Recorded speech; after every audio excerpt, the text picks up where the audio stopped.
जय हिंद। मैं रेनू देसी विदेशी ग्लोबल चैनल से आप सभी का स्वागत है चैनल पे। आज हम फिर से आए हैं डॉक्टर जसबीर जी के साथ। ये अपने कैलिफोर्निया में रहते हैं, वैसे हरियाणा में नारनौंद से बिलोंग करते हैं। मैं यूएसए में मिशिगन स्टेट में रहती हूँ। मैं भी हरियाणा से ही बिलोंग करती हूँ, खांडा खेड़ी गांव से। तो आज हम डिस्कस करेंगे स्टूडेंट्स के ऊपर। तो हाँ जी डॉक्टर साहब, राम राम। राम राम जी, नमस्ते, राम राम सबको। और बहुत ही अच्छा टॉपिक लेके आया हो स्टूडेंट्स का। तो ये तो हमारा बहुत फेवरेट टॉपिक है, क्योंकि नौजवानों के साथ मिलना, उनसे बात करना, उनकी समस्याओं का निपटारा करना, ये तो हमारे लिए सबसे इम्पोर्टेंट चीज है आज के दिन। युवाओं के साथ युवाओं के को एड्रेस करना। गोल सेटिंग स्टूडेंट्स की होनी चाहिए कि मुझे करना क्या है, और उस गोल सेटिंग के पीछे आपकी एनर्जी है वो पॉजिटिव एनर्जी है कि नेगेटिव एनर्जी है। पॉजिटिव एनर्जी होती है कि मुझे करना है, I am competing with my self, मैं अपने आप के साथ ही कंपीट कर रहा हूं, मेरा किसी से और से कोई लेना देना नहीं है। अक्सर आईएएस बच्चे भी वही बनते हैं जो 60% वाले हैं और देश चला रहे हैं पूरा।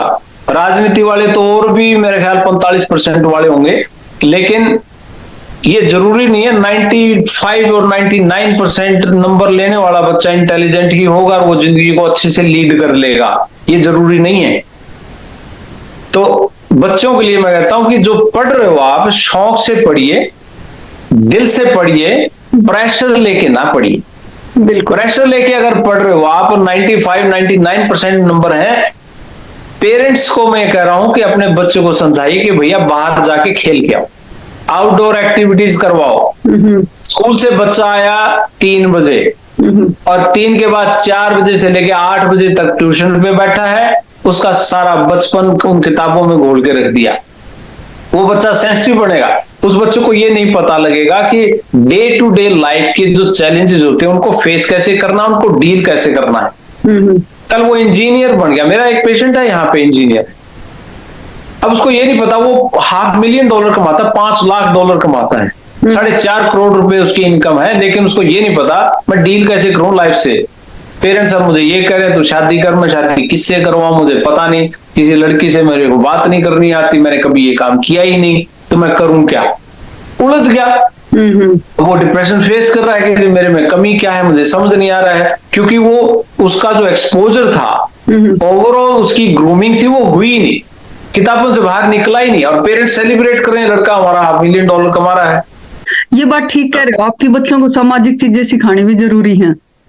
हाँ, तो ये सबसे इंपॉर्टेंट चीज है कि सामाजिक, देखिए ओवरऑल किसी बच्चे की पर्सनैलिटी को अगर डेवलप करना है ना, तो उसकी ग्रूमिंग हर नजरिए से पूरी होनी चाहिए। और नजरिया सिंपल ये नहीं कि क्लासरूम में बैठे हो आप और बच्चों को सिर्फ पढ़ाई ही इंपॉर्टेंट है, उसके साथ साथ जो भी सामाजिक मापदंड है उनके ऊपर भी खरा उतरना जरूरी है। बच्चों को समाज की समझ हो, बच्चों को एक स्ट्रीट स्मार्ट होता है ना बच्चा, स्ट्रीट समाज में उसको समाज के गुणा घटा, रिलेशनशिप के गुणा घटा, ये सब आना चाहिए। ये स्मार्टनेस बच्चे की, कई बार आपको पता होगा कि अपने पुराने बुजुर्ग जो होते थे उसमें ये कहा करते, हरियाणवी कहावत थी ना, बोला भाई पढ़ गणा नहीं रहा लेकिन कट बहुत रहा है। ठीक बात है। आदमी का जितना पढ़ा लिखा होना जरूरी है, कड़ा हुआ भी उतना ही जरूरी है। अब जो तरह के एग्जाम्पल्स हमारे पास रोज आते हैं क्लिनिक्स में, ये सब चीजें पूछने के, जी बच्चा कॉन्फिडेंट फील नहीं कर रहा। आजकल ऐसी ऐसी सिचुएशंस हो गई, आप सुन के हैरान हो गए कि बच्चा पढ़ाई में 95-99% नंबर है, लेकिन गेस्ट आ जाए अगर घर में तो नमस्ते करने नहीं आते अपने कमरे से बाहर। और माँ बाप को अगर कोई पूछ ले, गेस्ट जी आपके बच्चे, वो रूम में है जी, गेम खेल रहे हैं। गेम खेल रहे, अच्छा अच्छा, वो थोड़ा शाई है जी। बच्चे शादियों में अगर किसी के जाए, रिश्तेदारी में, पड़ोसियों के, कहीं और किसी बुआ फूफी के, मामे के जाना पड़ जाए, तो वहां यूं पीछे बैठे रहेंगे माँ बाप की ओट में, कॉन्फिडेंट फील नहीं करते। एक आधा हो साल बाद दिशा वाला के वन टेंट के उस पर चढ़ जाए। वो ठीक है, शरारती है लेकिन शार्प ब्रेन है, शार्प है। थोड़ी सी इस तरह की बच्चों के अंदर आदतें होना, इस तरह की थोड़ी सी नटखट बातें होना, वो भी जरूरी है। अंदर इतने फियर्स आजकल इतनी लिपअप होती है, मैं आपको बताऊं, सोशल मीडिया के थ्रू एक नए नए ऐसे ड्रामे चल रहे हैं सिस्टम में कि नहीं को ये होना चाहिए, इतना सलीका होना चाहिए, इतने एटिकेट्स, इतना सेंसिटिव बना दिया है बच्चों को। अगर किसी के 90% मार्क्स आ जाए बच्चे के, और पड़ोसियों के बच्चे के 99% हो, तो आपके बच्चे के 90% में भी वो बेवकूफ है। सोच सकते हो आप? आपका मापदंड बच्चों के लिए कि बच्चा स्मार्ट हमारा है कि नहीं है, इस चीज पे निर्भर करता है कि पड़ोसियों के बच्चे के नंबर कितने आए, तब तो हमारा बच्चा सियाना है। अगर पड़ोसी के बच्चे के ज्यादा नंबर आ गए तो फिर अपने वाले के चाहे 95% हो, तेरे उसे कम क्यों है, तो बेवकूफ है, टाइम खराब कर रहा है, और देख ले टीवी, और देख ले, और घूम ले दोस्तों के साथ, रह गया होगा पीछे। मतलब किस तरह की मानसिकता होती जा रही है, मैं ये समझ नहीं पा रहा हूं। और इसमें हैरानी की बात यह है, पढ़े लिखे माँ बापों की समस्या ज्यादा है। पढ़े लिखे माँ बाप हैं, उसके बावजूद इस तरह का कंपटीशन, इस तरह की हीन भावना बच्चों के अंदर भरना, ये है बच्चों के लिए सबसे ज्यादा मेंटल प्रेशर। कोई माँ बाप बच्चों से ये नहीं पूछते हैं कि बेटा तेरा किस चीज में इंटरेस्ट है। लोग बच्चे का एप्टीट्यूड टेस्ट करवा लेते हैं कि बच्चे का कहाँ इंटरेस्ट है, किस चीज में ये तेज है। जबरदस्ती होती है। भाई दो ही चीज जानते हैं इंडियन पेरेंट्स, या तो हमारा बेटा डॉक्टर बनेगा या इंजीनियर बनेगा, तीसरी तो चीज है ही नहीं। ठीक बात। अब ये ओवरऑल बच्चे के ऊपर थोपी जाती है, जिसका भुगतान आगे जाके करना पड़ता है। कैसे कई इंजीनियर्स हैं, डॉक्टर्स हैं, जो बन तो गए, पढ़ाई लिखाई कर करा के वो बन तो गए, लेकिन आगे चल के उनको जो समस्या आई लाइफ में, या तो डिवोर्स, रिलेशनशिप का नहीं पता चलाना कैसे है, हर चीज मम्मी से पूछ के करनी है या पापा से पूछ के करनी है।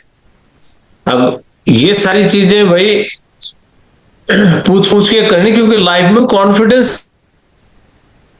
एक बार मेरी ना कोई वो वर्कशॉप थी, उसमें मैं इंडिया के बहुत से, मेरे ख्याल 500-600 यूनिवर्सिटीज के प्रोफेसर जुड़े हुए थे, ऑनलाइन एक वर्कशॉप थी, तो मैं उसमें कीनोट स्पीकर था। अच्छा। उस दौरान किसी ने ये क्वेश्चन किया था, बिल्कुल सेम है, कि भी ऐसे बच्चे ये फील करते हैं, वो फील करते हैं, कॉन्फिडेंस बिल्डिंग, अगर किसी की जॉब चली जाए तो वो जेन्युइन रीजन है कि जी जॉब चली जाए तो फिर बच्चा क्या फील करता है, उसको डिप्रेशन आता है, स्वाभाविक है, इससे कैसे डील किया जाए। मैंने कहा इतनी सी बात की भी जॉब चली गई तो उससे डील करने का हमारा तरीका सिर्फ डिप्रेशन ही रह गया। पता नहीं इस लेवल पे आते आते तो कितनी बार ही तो डिप्रेशनों का सामना किया होगा। और ये प्रॉब्लम्स उन लोगों के सामने आ रही हैं जिन लोगों ने बहुत शुरू से, और मैं कहता हूँ बिल्कुल उस निचले सिरे से भी अगर आप देखिए, सोच के चलो तो ग्रामीण एरिया में खास तौर पे बाप दादाओं के समय से ही ऐसी सिचुएशंस रही, हर रोज डिप्रेशन दरवाजे पे दस्तक देता था, लेकिन कभी परवाह नहीं हुई, मजबूती के साथ लड़े, आगे भी। तो इन सब चीजों का जो एक रिलेशन है वो सेंसिटिविटी से है, कि कितने सेंसिटिव हो आप अपनी चीजों को लेके। लेकिन उसमें आदमी अपना एक देता है कि भाई सेंसिटिविटी का ये मतलब नहीं है कि हर चीज में आप घबरा जाओ, हर चीज में आप नर्वस हो जाओ। अब जो आपने क्वेश्चन किया कि भाई पेरेंट्स का, भाई बच्चों की, जो स्टूडेंट हैं उनकी नर्वसनेस, उनका डिप्रेशन, वो कैसे कॉन्फिडेंट फील करें, इस चीज की कहीं ना कहीं जिम्मेदारी पेरेंट्स के ऊपर भी जाती है कि वो बच्चे को किस तरीके से सिखा रहे हैं। मैंने माँ बाप के अंदर ये एंजाइटी देखी है, रिजल्ट आने से एक दिन पहले माँ बाप का ब्लड प्रेशर बड़ा होता है। बच्चे का बढ़ना स्वाभाविक है।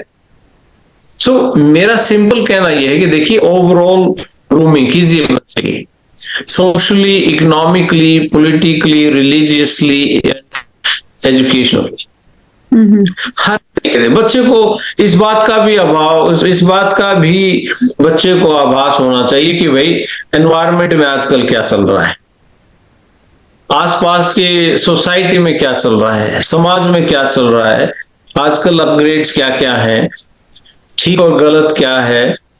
प्रैक्टिकल एक्सपीरियंसेस से बच्चों को लेके जाओ आप झुग्गी झोपड़ियों के पास, पता लगे वहां से माँ बाप कैसे करके निकलते हैं, भाई बदबू वाली बता, यहाँ पे जाना नहीं आपने। अरे रियलाइजेशन है, जाके देखो तो टफनेस क्या होती है लाइफ की, वहां पता लगेगा।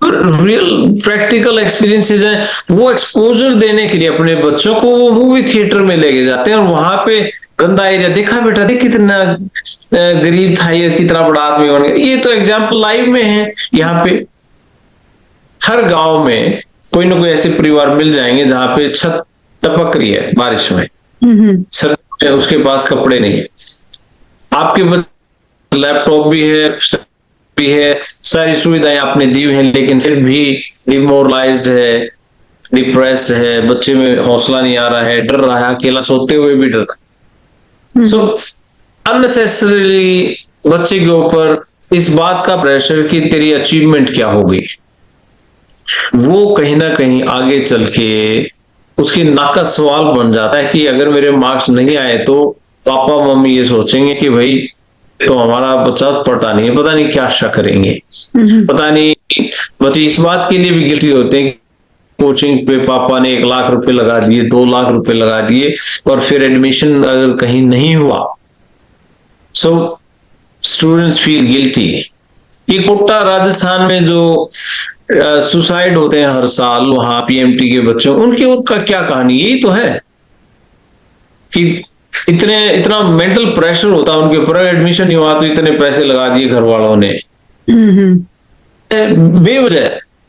डॉक्टर नहीं बने तो तुम टीचर बन जाओगे, प्रोफेसर बन जाओगे, कोई साइंटिस्ट बन जाएगा, कोई रिसर्चर बन जाएगा, कोई पुलिस में जाएगा, कोई आईएएस बनेगा, कोई एसडीएम बनेगा, कोई तहसीलदार, कुछ भी बनेगा, और नहीं तो कोई एंटरप्रेन्योर बनेगा, अपना खुद का बिजनेस कर लेगा, कुछ भी करेगा। पढ़ा लिखा आदमी, एक्सपोजर है तो कुछ भी करेगा।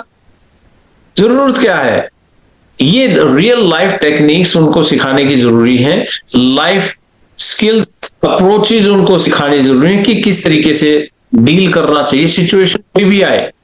और मैं पहले भी कह चुका हूं ये बात, और ये बच्चों की बजाय पेरेंट्स की कोचिंग जरूरी है, क्योंकि बच्चे तो एक बहुत कच्ची मिट्टी है, उनको आप मटका बनाओगे या चिलम बनाओगे तो आपके ऊपर ही है।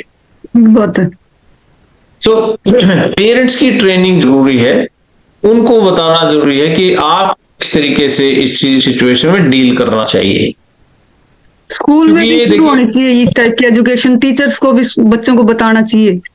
200% बहुत ही बढ़िया बात कही आपने रेणु जी, के टीचर्स का जो रोल है वो तो बहुत बड़ा रोल होता है।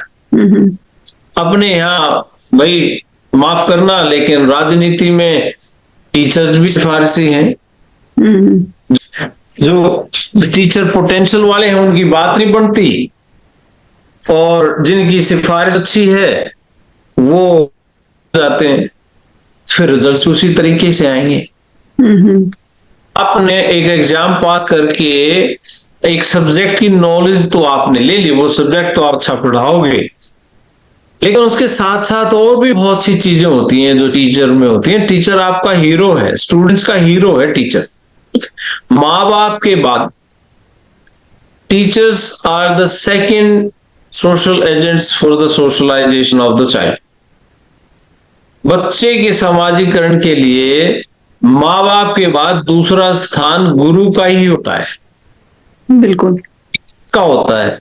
अब वो जो सिखा, एक समय ऐसा भी आता है कि माँ बाप की बजाय बच्चा टीचर की ज्यादा मानता है, लेकिन टीचर्स को अगर इस बात की समझ नहीं है कि लड़ना कैसे है, कई बार मैंने टीचर्स खुद डिप्रेशन में देखे हैं, उनको नहीं लग रहा क्लासरूम में है, बट प्रॉब्लम्स में है, घर में कोई समस्या चल रही है, वो हो सकती है जेन्युइन समस्या हो। लेकिन आपकी क्लास में अगर 40 बच्चे बैठे हैं तो 40 भविष्य आपके हाथ में है टीचर्स के। अब टीचर्स का मेंटली हेल्दी रहना बहुत जरूरी है। वो तो लाइफ को शेप दे रहे हैं टीचर्स, नेशन बिल्डर है टीचर, कैरेक्टर बिल्डर है टीचर, वो राष्ट्र निर्माता है। लेकिन अगर राष्ट्र निर्माता का खुद का ही अगर सिस्टम ठीक ना हो तो प्रभाव कहां तक जाता, आप सोच के देखिए। तो क्योंकि ओवरऑल लाइफ को चलाने के लिए, इन सब चीजों के लिए तो आपको एक चीज की नहीं तो एक कलेक्टिव एफर्ट्स चाहिए, एक कलेक्टिव पर्सनैलिटी आपकी चाहिए कि आप हर स्थिति में, हर परिस्थिति में मजबूती के साथ पेश आए। रिजल्ट कम आ गया तो उसका भी कोई सोल्यूशन होगा। बच्चों के स्ट्रेस का लेवल क्या है, बच्चों का ये स्ट्रेस इतना इजीली आता क्यों है, ये सब चीजें, क्या रिजल्ट्स बच्चे का ये निर्धारित करेगा कि इंटेलिजेंट है कि नहीं है। क्या बच्चे की नॉर्मल लाइफ में प्रॉब्लम सॉल्विंग सही है कि नहीं है। कई बच्चे बड़े पंचायती होते हैं, देखोगे उनको खेल के ग्राउंड में या गली में अगर खेल रहे होते ना तो वो बैठे बैठे 2 मिनट में आपकी बातों का समाधान कर दें। ऐसे बच्चों को पहचान के उनको उनके जो नेचुरल टैलेंट उनके अंदर है उसको उभारना, ताकि वो एक अच्छे सोशल लीडर बने, एक अच्छे बने आगे जाके, चीज का वो उनको सॉल्यूशन हो उनके पास, वो तो कॉन्फिडेंस देगा। हर चीज में अगर आलोचना होगी, देख उसने ऐसे किया, तूने नहीं किया, हमारे बच्चे ने नहीं किया, ये फिर कहीं ना कहीं उनके अंदर एक नेगेटिव इंफीरियरिटी कॉम्प्लेक्स उनके अंदर आएगा। और ये बच्चों में आजकल बड़ा कॉमन है क्योंकि कंपटीशन बहुत बढ़ गया है। मैं सभी पेरेंट्स को आपके माध्यम से, आपके चैनल के माध्यम से एक मैसेज देना चाहता हूं कि बच्चों के ऊपर बजाय इसके अननेसेसरी प्रेशर के सिर्फ पढ़ाई पढ़ाई, आप इस बात पे भी जोर दें कि वो खेल में भी उतना ही अच्छा हो। आप बात पे भी जोर दें कि वो हमारा बच्चा एक समाज का हिस्सा है, उसके कुछ यार दोस्त हैं कि नहीं है, दोस्त हैं लेकिन वो दायरा उसका सेफ है कि नहीं है। दोस्त होना अच्छी बात है, लेकिन ये भी देखना जरूरी है कि उसके दोस्त कौन है, क्या वो दोस्त कहीं कोई गलत कंपनी तो नहीं है। जोन में बच्चे की ग्रूमिंग करना इंपॉर्टेंट है, क्योंकि आजकल सब कुछ चल रहा है, बाहर बहुत कुछ सुनने को मिलता है, देखने को मिलता है। बिल्कुल। तो ये जिम्मेदारी पेरेंट्स की भी है और फिर स्कूल में टीचर्स की भी है। बिल्कुल। अभी आपने एक बात कही थी कि बच्चों के टैलेंट को उभार के लेके आओ।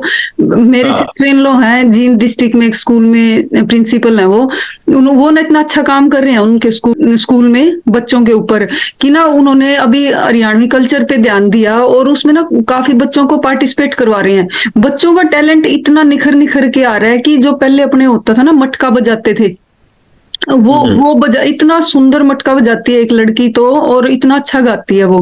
तो मैं उनका, टीचर्स का भी धन्यवाद करती हूँ कि वो ऐसे ऐसे काम कर रहे हैं, आगे आ रही हैं इस चीज में, और ये सीख भी है दूसरे टीचर्स के लिए। बिल्कुल। सब जैसे ये आप एक एग्जाम्पल ही दिया आपने, है ना भाई, वो मटका बजाते हैं, वो जैसे रागनी गाते थे, है ना। बिल्कुल। अब अगर एक पूरा हरियाणा सरकार का एक डिपार्टमेंट ही है जो कल्चर के ऊपर है, शायद उसका नाम पता नहीं क्या है, social welfare and culture department कुछ ऐसा है, जो हरियाणवी संस्कृति के ऊपर काम करता है महकमा, लिखी हुई दादा लक्ष्मीचंद की रागनियां, साहित्य, वो एक अलग डिपार्टमेंट है जिसमें पूरी हमारी हरियाणवी धरोहर रखी गई है, उसका आगे प्रचलन। इवन हरियाणा सरकार चाहे किसी की भी सरकार हो, हर सरकारी खर्चे से स्वांग करती है, जो सांग जिसने कहा कर दे। मैंने देखा चंडीगढ़ में टैगोर थिएटर में कई बार सांग करवाते सरकारी खर्चे पे, ताकि संस्कृति जिंदा रहे। वहां पे किस्से सुनाए जाते हैं रागनियों के। गली गली पहले जाके जैसे प्रोग्राम होते थे, अब अगर संस्कृति को, कल्चर को जिंदा रखना है, और इस बच्चे पे जैसे आपने बताया भी बहुत सुंदर नेचुरल टैलेंट है उसमें, वो मटका बजाना और गाना, तो इस तरह के बच्चों को उस तरह की जिम्मेदारी दी जाए। अगर उसमें टैलेंट है और उस टैलेंट को पहचान लिया टीचर ने, उसको प्रमोशन इसी लेवल पे होनी चाहिए। आगे चल के दुविधा इस बात की आएगी कि जी माँ बाप ये कहेंगे बेटा इस चीज ने तेरा पेट नहीं भरना, या चीज तेरा नौकरी नहीं दुआ है। लेकिन एक बात पे अटक के आ गई सारी बात कि भाई काम वो करो जिसमें सरकारी नौकरी मिल जाए, और ऊपर से पॉलिटिशियंस का भी ये मानना है हम नौकरी देंगे, हम नौकरी देंगे, हमें वोट दो हम नौकरी देंगे। मैं कहता हूं पूरी जो भी मेरी ये बात सुन रहा है आपके चैनल से, इसको रियलाइज कर लेना, महसूस करना कि भाई सरकार किसी की भी हो, आज लिख के देता हूं मैं, कोई भी सरकार, जितने बेरोजगार युवा बैठे हैं हरियाणा में या इंडिया में, किसी भी सरकार, कोई भी सरकार पूरे नौजवानों को, सभी के सभी नौजवान लोगों को नौकरी दे ही नहीं सकती। Practically impossible. कारण उसका सिंपल है, हरियाणा की बात कर लेते हैं। 3 लाख सरकारी नौकरियां हैं जी, सिर्फ 3 लाख सरकारी नौकरियां हैं। पुलिस महकमा भी आ गया, आपका हेल्थ डिपार्टमेंट, एजुकेशन डिपार्टमेंट, आपका रेवेन्यू डिपार्टमेंट, पटवारी, चपरासी सारे आ गए, IAS ऑफिसर से लेके चपरासी तक, और नहर महकमा क्या, आपका एग्रीकल्चर फील्ड का कोई भी डिपार्टमेंट आ लिया, 3 लाख सरकारी नौकरियां हैं। अगर 3 लाख लोगों की छुट्टी कर दे, भाई तुमने बतेरी नौकरी कर लिया 8-8, 10-10 साल, अब अगले 3 लाख भर्ती करेंगे। 20 लाख लोग बेरोजगार हैं सरकार के आंकड़ों में, 3 लाख को ही दोबारा मिली, फिर भी 27 लाख लोग फिर भी बेरोजगार हैं। बिल्कुल समाधान ही नहीं है, और फिर भी हम पीछे पड़े हुए हैं। हाई नौकरी, हाई सरकारी नौकरी। बड़ी दुख की बात तो ये है, आजकल अगर सरकारी नौकरी ना हो तो शादी नहीं होती, रिश्ते भी नहीं होते। बिल्कुल छोरा चपड़ासी लुआ दे, पटवारी। ग्रुप डी की नौकरी क्या होती है? ग्रुप डी की नौकरी, हमारी सिचुएशन देखिए, बड़ी दुख की बात साथ कहना पड़ता है। ग्रुप डी की 10 पोस्टें अगर निकल आए तो 10,000 एप्लीकेशन आते हैं, जिसमें PhD भी अप्लाई करता है। बिल्कुल, और पेपर इतना हाई लेवल का पेपर आता है उनका ग्रुप डी की नौकरी के लिए। बिल्कुल कमाल है। और ग्रुप डी के एग्जाम तक पहुंचने के लिए पता नहीं कहां से लोग आते हैं घूम फिर के, कि जी मेरे उसमें दूर दूर से बसें भरी पड़ी हैं, PhD कर ली है, ग्रुप डी की कच्ची नौकरी, उसके लिए इतनी मारा मारी, सिर्फ इस बात के लिए कि लड़के का रिश्ता हो जाएगा। कमाल है। मैं कहता हूं इस माइंडसेट से बाहर निकलिए आप। अगर ओवरऑल ग्रूमिंग होगी, उसका एक्सपोजर होगा बच्चे को, वो बच्चे एंटरप्रेन्योर बनेंगे। एंटरप्रेन्योर का मतलब सिंपल देसी भाषा में अगर मैं कहूं तो भाई, अपना आप माइंड ऐसा बनाओ कि मैंने व्यापार करना खुद का है। जो किसान है तो वो तो किसान अपना तरीके से देख लें। जो पढ़े लिखे बच्चे हैं भाई, जो खीरा मार्केट में 5 रुपए किलो बिकता है, उसको सीख लो आप कैसे रैपिंग करते हैं दूसरे मुल्क। वो एक खीरा दिल्ली तक जाते जाते 20 रुपए का एक खीरा हो जाएगा। यहाँ तुम्हारे घर के अंदर ही वो 5 रुपए में 5 खीरे दे रहे हो तुम। ये तो एक एग्जाम्पल है। ऑर्गेनिक फार्मिंग में आ गया कोई उन सब्जियों को पैक करके बड़े बड़े होटलों में भेज रहा है, कोई कुछ रहा है। क्रिएटिविटी है, पोटेंशियल है बहुत, लेकिन थोड़ी सी क्रिएटिविटी और एक्सपोजर की जरूरत है। लेकिन मतलब दुख की बात यह है, आज का जो सिस्टम है वहां पे अपने उस सिस्टम के तहत हर आदमी में, माँ बाप में अलग तरह की इनसिक्योरिटी भर पड़ी है। एक डर है मन में, हाय कहीं ये तो ना हो जाए। देखिए मैं आपको डर बताता हूँ पेरेंट्स के क्या क्या है। मन में डर है, जैसे जैसे बच्चा बड़ा होता जाता है ना, सबसे पहला बच्चे के मन में माँ बाप के डर, कहीं लड़का किसी लड़की के चक्कर में ना पड़ जाए, लड़की है तो है कहीं बेटी किसी के चक्कर में ना पड़ जाए। सबसे भारी डर आज के दिन यही है माँ बाप के। हम्म। असलियत ये है, जितना मर्जी डर हो बचा भी कोई नहीं आजकल, सबके रिश्ते ताकि सबके भिड़े हुए हैं। हम्म। कड़वी सच्चाई है।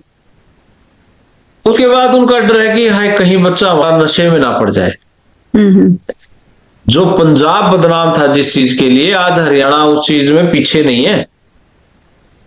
13-13 साल के बच्चे ड्रग्स में हैं। हम्म।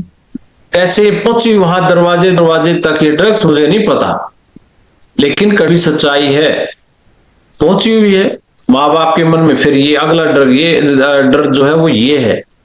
तीसरा डर है कि फिर पढ़ाई में अगर इसके नंबर कम आए तो आगे एडमिशन नहीं होगा, किसी बड़े एडमिशन नहीं होगा, प्रोफेशनल डिग्री में एडमिशन नहीं होगा, एक ये डर है। चौथा डर उनका खुद का है कि मेरा एक बच्चा तो ठीक निकल गया, कहीं दूसरे को कोई दिक्कत ना आ जाए। फिर वो डिग्रियां करके उनको नौकरियां कहाँ मिलेंगी, इस चीज का डर है। फिर चौथा आगे इनकी शादियां कहाँ होंगी, इस चीज का डर है। मतलब शुरू से लेके आखिर तक ये डर उनका पीछा छोड़ता नहीं, और वो डर इस लेवल पे चला जाता है कि पेरेंट्स को खुद नहीं ये पता लगता कि हम डिसीजन मेकिंग में पीछे कहाँ हैं। बिल्कुल। उनको लगता है इनके लिए हमने सब कुछ किया, सब कुछ न्यौछावर कर दिया हमने इन बच्चों के लिए, और ये बच्चे हमारी अब सुनते नहीं है। अब बच्चे ये कह रहे हैं, इनके प्रेशर में ही पले बड़े और यहां तक पहुंचे, शुरू से आखिर तक खुल के जीने का मौका नहीं दिया। बिल्कुल। ये आज की पीढ़ी का ये नजरिया है। बिल्कुल। माँ बाप कहता है कि इनके लिए हमने जीना छोड़ दिया, इनके लिए हमने सब कुछ त्याग दिया, और ये अब कहते हैं कि जी हमारे से शाना कोई नहीं। बच्चों की कंप्लेन ये है कि जी शुरू से आखिर तक हमारे ऊपर सब कुछ थोपा गया है, अपनी मर्जी से खेल नहीं सके, अपनी मर्जी से हम पढ़ नहीं सके, अपनी मर्जी के तो हम सब्जेक्ट भी नहीं ले सके, और फिर जो बहुत ही ज्यादा सिंसियर थे तो उनके तो अपनी मर्जी से ब्याह भी नहीं होने। बिल्कुल। लड़कियों के ऊपर तो खासकर प्रेशर रहता है कि एक साल बीच में ड्रॉप हो गया तो शादी कर देंगे, खाली बैठी है। बहुत गजब का सवाल किया आपने। ये अभी हमारे पास, आपको पता है कि भाई इंटरनेशनल एजुकेशन सिस्टम में भी हम डील करते हैं। हाँ जी। बहुत बच्चों के एप्लीकेशन हैं जो बाहर पढ़ना चाहते हैं, अमेरिका में पढ़ना चाहते हैं, उनके लिए अब वो काम हम कर रहे हैं।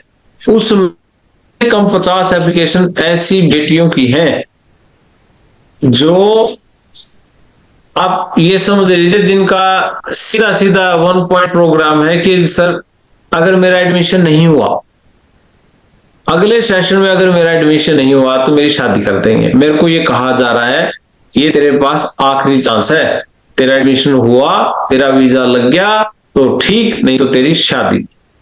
मैं सीधा सा पूछता हूं भाई ऐसी कौन सी बात है कि भाई वीजा लग गया तो आपका डिसीजन चेंज हो जाएगा, अदरवाइज डिसीजन आपका नहीं बदलेगा। ऐसे प्रेशर में क्यों होती हैं ये पढ़ाइयां? आप सोच सकते हो अगर बच्चे के ऊपर ये प्रेशर है कि अगर ये तुमने +2 तेरे नंबर कम आए तो तेरी शादी, नहीं आए तो नहीं हो गई, और सेम आगे ग्रेजुएशन कर ली बस बहुत है। इतना ही कसूर है कि लड़कियां हैं। ऐसा क्यों? बेटे की शादी करनी है तो वो बहुत पढ़ी लिखी चाहिए, क्योंकि बेटी गांव में जितने तक का स्कूल पढ़ लिया भाई उससे आगे ना जाए, बड़े शहर में हम उलाड़ा नहीं उठाएंगे। अच्छा बहुत हमने चाहिए PhD, वह तो यूनिवर्सिटी तक पढ़ी लिखी चाहिए। खुद की लड़की ने भी कितने ब्याह हो गए तड़के, अगले न मांग ली तो वह PhD फिर करते ले आओगे। बिल्कुल। ये दोहरी मानसिकता है और ये मन का डर है। पढ़ा लिखा होना इतना जरूरी नहीं है जितना शिक्षित होना जरूरी है। तो मेरा ये मानना है कि आप जितना पढ़े लिखे हो उतना करना भी जरूरी है और शिक्षित जरूरी है। तो पेरेंट्स को भी मैं हर बात के लिए जिम्मेदार नहीं ठहराता, कहीं ना कहीं इस डर का कारण हमारे बच्चे भी हैं, कहीं ना कहीं गलतियां वो भी करते हैं। तो एक एग्जाम्पल बताता हूं मैं आपको कि भी कई बार कैसे कैसे हादसे हो जाते हैं। एक लड़की, इसके पेरेंट्स काम करते थे और दोनों माँ बाप जॉब पे थे, और लड़की जो थी वो मेरे ख्याल 12-13 साल की लड़की थी। तो उसको पड़ोसी के घर छोड़ देते थे कि बेटा स्कूल से आने के बाद इनके घर चली जाकर, तो अकेली नहीं रहेगी, वहां पे खाना वाना खा लिया कर, तो तेरा टाइम पास हो जाएगा, तब तक हम आ जाएंगे। तो वहां पड़ोसी के घर में उसी के साथ का, उसी के हाथ का, उसी के सेम एज का बच्चा एक और भी था। और उनको था कि भी फैमिली भी दोनों आपस में बड़ी अच्छी थी, एक दूसरे के साथ उठना बैठना अच्छा था, तो जाके अपना वो वहां पे उठते बैठते थे।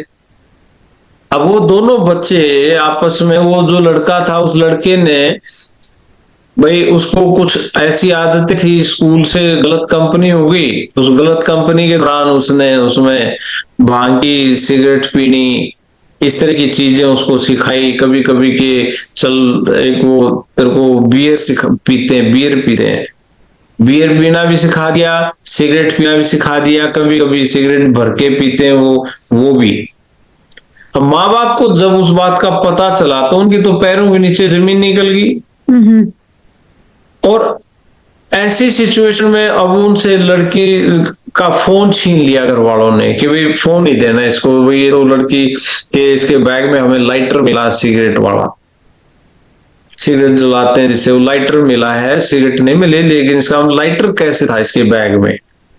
वहां से दिमाग घूम गया, फिर हर चीज के ऊपर ही क्वेश्चनिंग कर दी। वो बच्चा कहता है भी मेरी लाइफ में जब कोई था ही नहीं, इतना अकेलापन, इतना सब कुछ था ना, मेरा कोई भाई बहन है ना कुछ है, तो ये लड़का मिला पड़ोस में और इसने जैसे जैसे मेरी इससे दोस्ती हो गई, जैसे जैसे कहता था मुझे तो एक कंपनी चाहिए थी, वो कंपनी लेने के चक्कर में ये सब कुछ हो गया।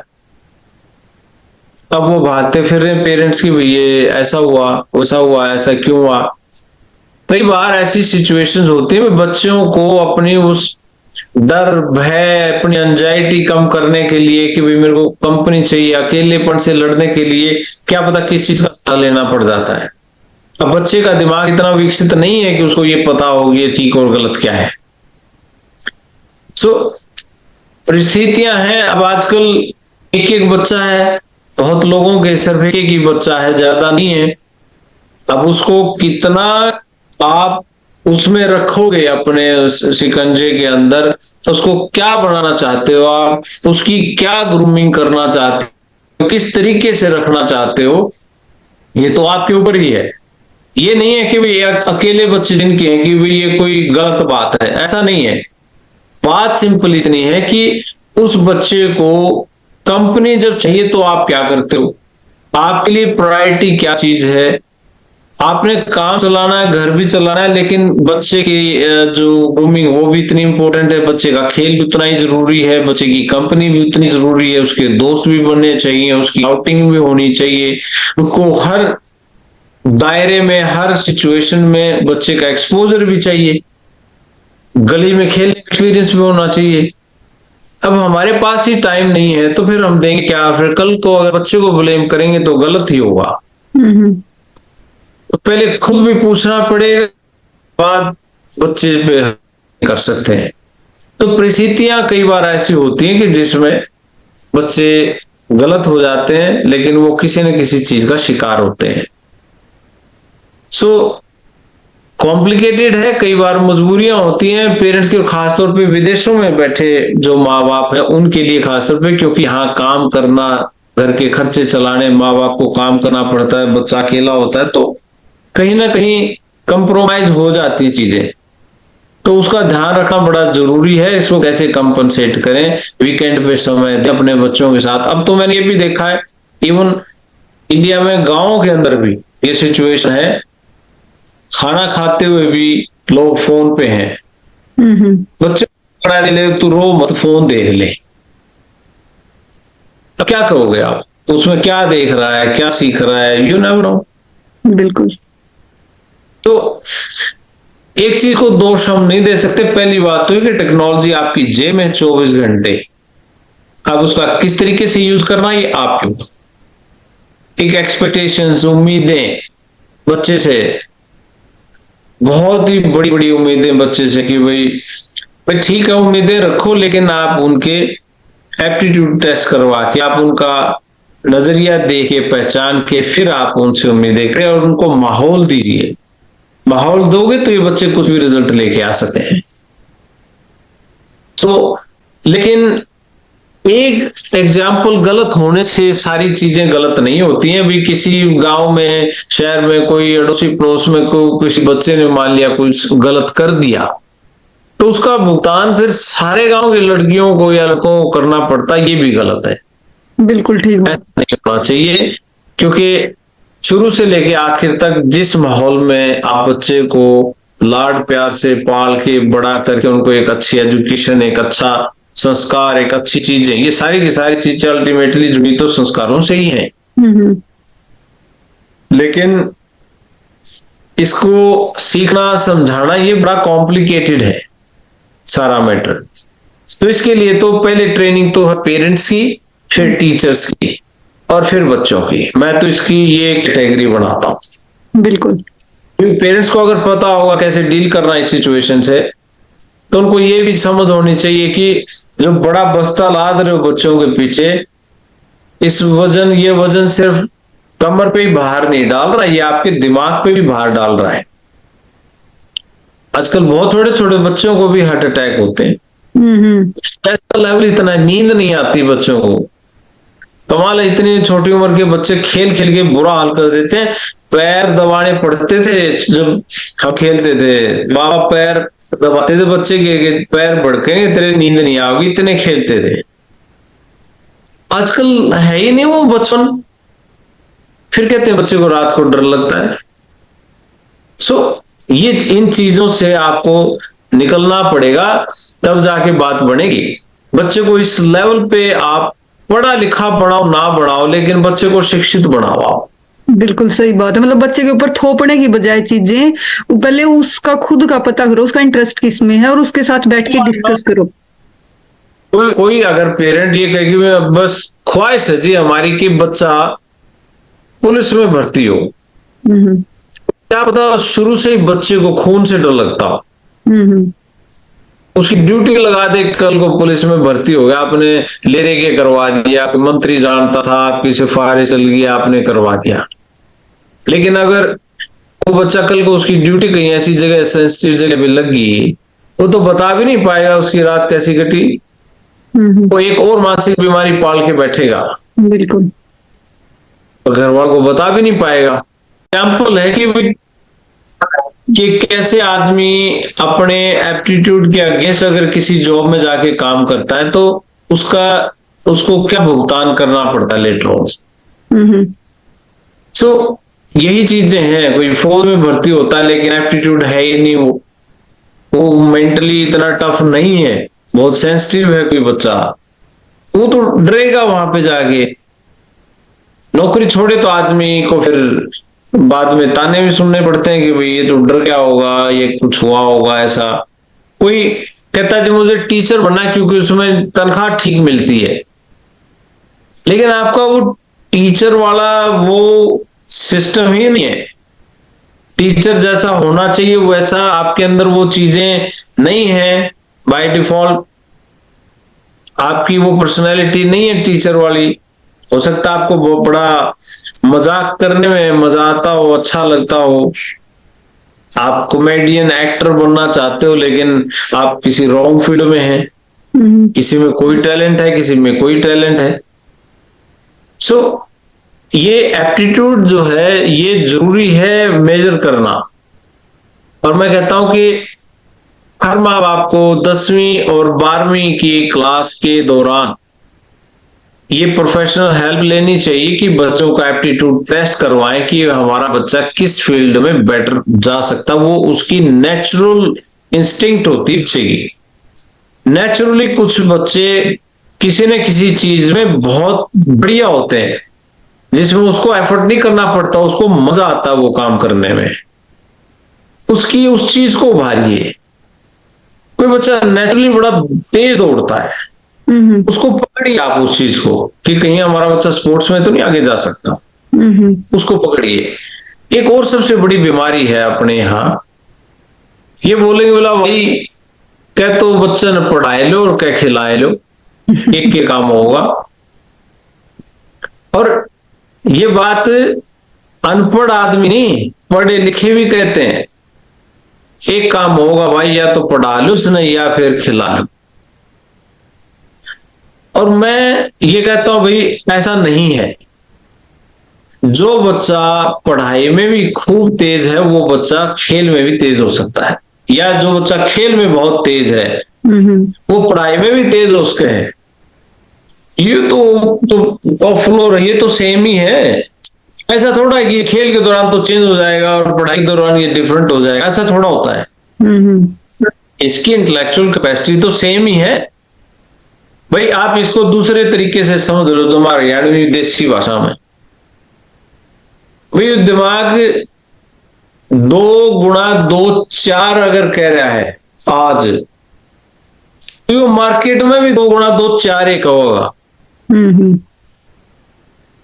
ये घर में भी यही कहेगा, स्कूल में भी यही कहेगा, ये तैरते हुए भी यही कहेगा। इसकी जो दिमाग की जो कैपेसिटी है वो तो आपको पता है ये अनलिमिटेड होती है। आपकी जो इंटेलेक्चुअल कैपेसिटी है उससे आप खेल के दौरान भी काम ले रहे हो स्मार्टनेस से, और पढ़ाई के दौरान भी ले रहे हो। ऐसा थोड़ा होता है खेल के दौरान तो ये चेंज हो गया, पढ़ाई के दौरान ये और तरह बैठ गया, बिल्कुल तो चलता ही नहीं है। ये हमारी बनाई हुई बातें हैं, ये हमारी कही हुई बातें हैं कि भाई पढ़ाई में तो ये दौड़े है और उसमें तो इसका इंटरेस्ट है, इसमें इसका इंटरेस्ट नहीं है। ये हो सकता है इंटरेस्ट नहीं है, ये प्रोजेक्शन है, किसी चीज को एक्सेप्ट कर लिया, किसी चीज को एक्सेप्ट नहीं किया। ऐसे कैसे हो सकता है कि ह्यूमन बॉडी, ह्यूमन ब्रेन तो सेम तरीके से फंक्शन करता है, लेकिन ये कैसे हो सकता है भाई अमेरिका के ओलंपियन तो साइंटिस्ट लोग हैं, कोई फिजिक्स की केमिस्ट्री में वो पीएचडी कर रहा है, कोई बायोटेक्नोलॉजी में, कोई बायो केमिकल इंजीनियरिंग में है कोई स्टूडेंट, और वो ओलंपिक भी खेल रहा है और गोल्ड मेडलिस्ट है। कोई मैथ में एमएससी कर रहा है लेकिन गोल्ड मेडलिस्ट है ओलंपिक का। यहाँ स्टैनफोर्ड यूनिवर्सिटी है कैलिफोर्निया के अंदर, स्टैनफोर्ड यूनिवर्सिटी में इतने चैंपियन बच्चों के, वहां एक ना हाउस ऑफ चैंपियन बना हुआ है। यूनिवर्सिटी कैंपस के अंदर अलग बिल्डिंग है हाउस ऑफ चैंपियंस, उसके अंदर यूनिवर्सिटी कैंपस के जो बच्चे ओलंपिक में गोल्ड लेके आए थे उनकी पूरी उन्होंने वो बना रखी है, म्यूजियम बना रखा है। उन बच्चों के स्टैचू हैं उसमें लगे हुए। सो अब उन बच्चों के नीचे क्वालिफिकेशन भी लिखी हुई है कि भाई किस तरीके से वो बच्चे किन किन फील्ड्स के हैं। साइंस के बच्चे हैं, ह्यूमैनिटीज के बच्चे हैं, आर्ट्स के बच्चे हैं, इंजीनियरिंग के बच्चे हैं, मेडिकल फील्ड के बच्चे हैं, बायोलॉजी के बच्चे हैं, और ओलंपिक में गोल्ड लेके आए हुए हैं। तो या फिर सिर्फ मारे बड़का गलया बीमारी क्यों है भाई, कह तो खिला लो और कहीं न पढ़ा लो, एक के काम होगा। भाई दोनों काम भी हो सके, बच्चा ने खिलाया भी करो, बड़ा जरूरी है। तो किसी भी दिमागी बीमारी वाले डॉक्टर के पास लेके जाते हैं किसी बच्चे को, जाते कहते हैं जिसके पहले पसीना निकलवाओ, इसको खिलाओ, पहले बाहर निकालो, थोड़ा दोस्त बनाएगा, खेलेगा। एक खुले एनवायरनमेंट में बच्चा जब पलता है उसकी ओवरऑल ग्रूमिंग होती है। शुरू में ये कहते थे कि भाई it takes a village to grow a child. जब बच्चा पलता है तो गांव में भी पूरे गांव की ही उसमें वो होती है कि भाई कोई गांव में कोई किसी को कह दे कुछ, कोई किसी को मार दे, धमका दे, थप्पड़ मार दे कि भाई चल मार दिया हुआ, घर आके बच्चे की हिम्मत नहीं होती थी ये कहने की कि मेरे फलाने ने मारा। आदमी का कोई बात नहीं बेटा, तेरा चाचा लागे, तेरा ताऊ लागे, तेरा दादा लागे, गली में कोई भी आदमी कुछ कह देता। वो एक मेंटली बच्चे को टफ बनाती थी, ये चीजें मेंटल टफनेस थी। आज के दिन तो घर के अंदर अगर कोई मार दे, चाचा ताऊ या कुछ कह दे, अच्छा क्यों कर हाथ ला दिया हमारा छोरा के तने, हमारा छोरा तो आग लाओगा तन्ने की मतलब है। सही बात है। और फिर उम्मीदें हम करते हैं कि बच्चा हमारा बड़ा ही एक वो बनेगा, बड़ा अच्छा बनेगा, ये बनेगा। ये इसकी जड़ें कहीं ना कहीं हमारे अंदर ही है। सो ये बातें हैं। ओवरऑल जो बच्चे की लाइफ है, स्टूडेंट की लाइफ है, उसके अंदर चैलेंजेस बहुत है, कंपटीशन बहुत है। और सबसे इंपॉर्टेंट चीज है, आज के दिन जो हमारी जनरेशन है वो इंटरनेट जनरेशन है, डिजिटल जनरेशन है हमारी। जिन बच्चों को एबीसीडी छठी क्लास में जाके सीखने को मिलती थी 11 साल की उम्र में, आजकल वो 3 साल का बच्चा भी एबीसीडी जानता है। बिल्कुल। 3 साल का बच्चा स्कूल में जाने से पहले ही गिनतियां जानता है। उसको सारे डिज्नी के कैरेक्टर्स पता होते हैं बच्चों को, सारे एनिमल्स के नाम जानता है बच्चा स्कूल में जाने से पहले ही। ये टेक्नोलॉजी का कमाल है।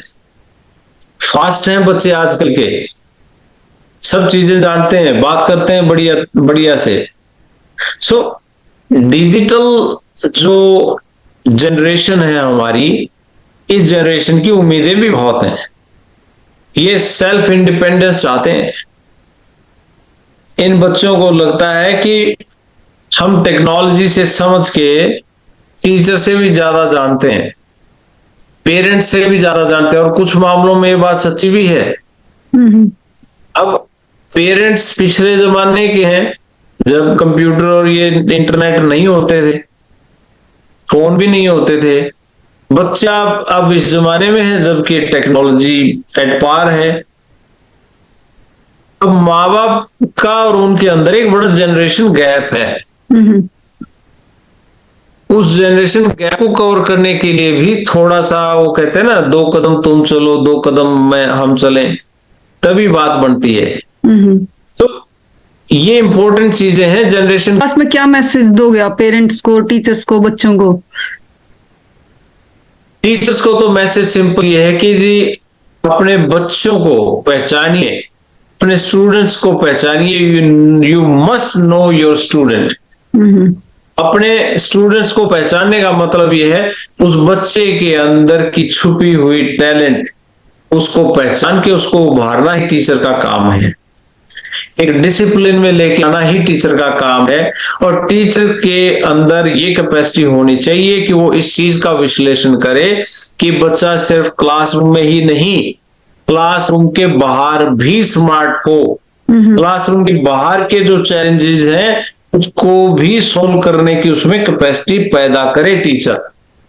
टीचर को ये भी पता होना चाहिए कि हमारे स्कूल में ये जो बच्चे मेरी क्लास में हैं, इनका पारिवारिक माहौल क्या है। और उसको समझते हुए जहां जरूरत पड़े उसमें वो उस कड़ी का काम करे, पेरेंट्स के साथ बात करके कि आपके बच्चे में ये खूबी है, इसको उभारने का काम मैं स्कूल में करूंगा, आप घर में कीजिए। पेरेंट्स और टीचर मिलके जब चलेंगे तो रिजल्ट अलग आएंगे। अब यहाँ पे होता क्या है कि माँ बाप की बच्चों से, टीचर से शिकायतें पूरी नहीं होती और टीचर्स कहते हैं कि जी हमने अपना काम कर लिया है, पेरेंट्स सपोर्टिव नहीं है। ऐसे बात नहीं बनेगी। ये पूरा का पूरा ढांचा ही इस तरीके से तैयार करना पड़ेगा, क्योंकि 2 ही मेन सोशल चेंज एजेंट हैं, टीचर्स और पेरेंट्स। बिल्कुल। पहले पेरेंट्स आते हैं, फिर टीचर्स आते हैं, और थर्ड फिर बाद में बच्चों का आता है। जब वो टीनेजर हो जाते हैं तो उनके दोस्त बताते हैं ठीक और गलत क्या है। तब तक आपकी फाउंडेशन इतनी स्ट्रांग होनी चाहिए, बच्चा पता लगे बच्चे को कि ठीक और गलत क्या है। बिल्कुल। और यही मेन रीजन होते हैं, जब बच्चे की फाउंडेशन इतनी स्ट्रांग नहीं होती है तो तब जाके कहीं ना कहीं बच्चा भ्रमित होता है या आगे चल के कहीं नशे में जाता है। या एक तरफ बच्चे को हम कहते हैं ना बेटा नशे नहीं करना बुरी बात है, और शाम ने गोज मत काट के 5 रुपए इन्होंने जा बेटा एक बंडल बीड़ी का लिया। बिल्कुल। सुबह तो लेक्चर देगा कि बेटा बीड़ी पींदा ना फंस जाइए किते बहुत पिटूंगा। और शाम ने जेब में काट के 5 का नोट दे दिया, जा बेटा बीड़ी का बंडल लिया। कई बार तो दुकानों पे उधार चलती है गांव में, और वहां पे शायद ये भी सुनने को मिलता हो जो बच्चा बीड़ी का बंडल लेने गया कि तेरे पापा ने कह दी काल वाले पीछे आए नहीं है। ये चीजें बच्चा भी सुनता है, वो बेइज्जती सुनता है। बच्चों के हाथों से पता नहीं क्या क्या चीजें मंगवाई जाती हैं जिनके बारे में हम, तो बच्चे का दिमाग इतना विकसित नहीं है जो ये समझ सके ठीक और गलत क्या है। सुबह लेक्चर जो सुना था उस शाम को उसका लेक्चर का सब खत्म हो गया जब आपने उससे कोई चीज मंगवाई, क्योंकि इसी चीज के लिए पापा मना कर रहे थे और पापा ये चीज कर रहे हैं। इसका मतलब पापा तो मेरे हीरो हैं, और हीरो जो काम करेगा भाई बेटा तो वही करेगा, बच्चा वही करेगा। मेहमान नवाजी होती बहुत घरों में, आज मेरा रिश्तेदार आया 2 पैग लगाओ। ये प्रैक्टिसेस हैं सोशलाइजेशन की, समाजीकरण बच्चे का कैसे होता है, ये वो प्रैक्टिसेस हैं। बच्चा इतना स्मार्ट है, जो देखता वही सीखता है, जो सीखता वही, जो देखता वही सीखता है। कि भाई आज मेहमान आए घर में तो बड़ा अच्छा खाना बन रहा है, पापा और उसके दोस्त या उसके जो गेस्ट आए हुए हैं, मामा फूफी या कोई घर में रिश्तेदार आ गया। और हमारे तो कई ऐसे भी हरियाणा में एरियाज हैं जहां पे मेहमान नवाजी अगर शराब से ना हो तो मेहमान नवाजी नहीं जाती। बटे की इज्जत नहीं करी, इज्जत 2 पैग नहीं मरवाए तो। और फिर उनसे, उसी घर के बच्चों से आप ये उम्मीद करते हो कि बड़े होकर शराब ना पिए। ये कैसे दोहरे मापदंड है भाई। समाज के अंदर और आज की जो परिस्थितियां उसके अंदर तो बहुत सी चीजें, बहुत से चैलेंजेस हैं जिनसे होके बच्चा निकल के आगे निकलता है। जो बच्चे आज के परिवेश में इंटरनेट एडिक्शन से परे हैं और इस तरह की बीमारियों से परे हैं कि किसी नशे में नहीं लगे और इंटरनेट के उसमें भी नहीं पड़े, एडिक्ट नहीं हुए किसी चीज के, खुद नशे में ना पड़े, मैं तो ये कहूंगा उन बच्चों को शाबाशी है। माँ बाप का रोल कम, टीचर्स का रोल कम, वो बच्चे ही भाग्यशाली हैं या बच्चों को ही है इस बात का क्रेडिट, मैं यही कहूंगा। मेरी इस बात से बहुत से टीचर्स और पेरेंट्स नाराज भी होंगे, लेकिन ये कड़वी सच्चाई है। अपने आप से पूछेंगे तो इसका यही मिलेगा। तो आप सोच के देखना इस चीज को, और एक खुले वातावरण में आप वेलकम करते हो ना कि बच्चे के अंदर नेचुरल जो टेंडेंसी होती है, एक बच्चे के अंदर एक नेचुरल इंस्टिंक्ट है किसी चीज को करने की। हर बच्चे में कोई ना कोई टैलेंट जरूर होता है, उसको अगर आप देख के परख के अगर आप चलते हो और उसको सपोर्ट करते हो करके मन के डर निकाल के, तो फिर रिजल्ट्स कुछ और आते हैं। आप देखना ये चीज। ये थी बात रेणु जी बच्चों की, बच्चों के प्रेशर की और उनके सॉल्यूशन की, और पेरेंट्स का रोल और टीचर्स का रोल इसमें क्या होना चाहिए। हाँ जी, धन्यवाद आप सबका। जय हिंद।